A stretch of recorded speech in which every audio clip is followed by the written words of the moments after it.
নমস্কার বন্ধুরা, বেলাস কিচেনে আপনাদের স্বাগত জানাই। আজকে আপনাদের সাথে শেয়ার করব খুব সহজ পদ্ধতিতে চিকেনের রেসিপি, চিকেন কষা।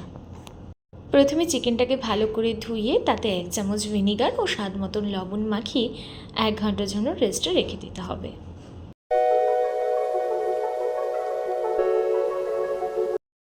আমি 1 কেজি চিকেনের জন্য 3টি বড় সাইজের পেঁয়াজ কেটে ভেজে তুলে রেখে দিয়েছিলাম। কড়াইতে ফোড়ন দেওয়ার জন্য নিয়ে নেব শুকনো লঙ্কা, গোটা জিরে ও গোটা গরম মশলা। চিকেনের মশলা বানানোর জন্য হলুদ, নুন ও স্বাদ মতন জিরে গুঁড়ো ও সামান্য ধনে গুঁড়ো নিয়ে নেব। এরপর একটি কড়াই বসিয়ে তাতে ফোড়নের মশলাগুলো দিয়ে আদা রসুন পেস্টে দিয়ে দেবো। হালকা করে নাড়াচাড়া করার পর ভেজে রাখা পেঁয়াজগুলো দিয়ে খানিকক্ষণ নাড়াচাড়া করে নিয়ে ওপর থেকে দিয়ে দিতে হবে চিকেনের টুকরোগুলো।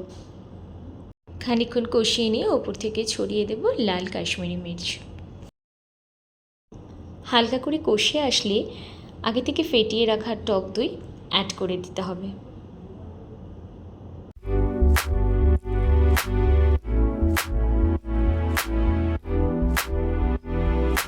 ভালো করে কষানোর পর আমি এখানে 1/2 কাপ গরম জলের ব্যবহার করেছিলাম। ভালো করে কষিয়ে নিয়ে ওপর থেকে ছড়িয়ে দিতে হবে গুঁড়ো গরম মশলা। ভিডিওটি ভালো লাগলে অবশ্যই লাইক, কমেন্ট ও শেয়ার করে দেবেন। চ্যানেলটি সাবস্ক্রাইব করতে ভুলবেন না কিন্তু।